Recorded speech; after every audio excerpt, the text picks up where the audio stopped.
अस्सलाम वालेकुम हुजूर। वालेकुम वालिया।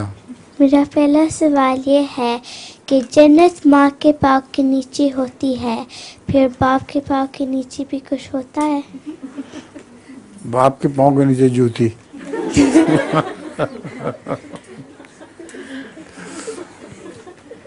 और जन्नत भी हर माँ के पाँव के नीचे नहीं होती।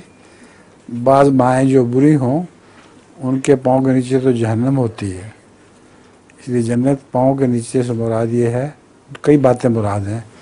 एक तो ये है कि वो नेक माएँ जो अपने बच्चों की अच्छी तरबियत करें, उनकी अच्छी तरबियत की वजह से बच्चों को जन्नत मिल जाती है। दूसरे ये कि बच्चे जो माँ के पाँव के ग़ुलाम हों, उसकी खिदमत करने वाले हों माँ की, उनको जन्नत मिल जाती है। ज़ाकिर हुजूर।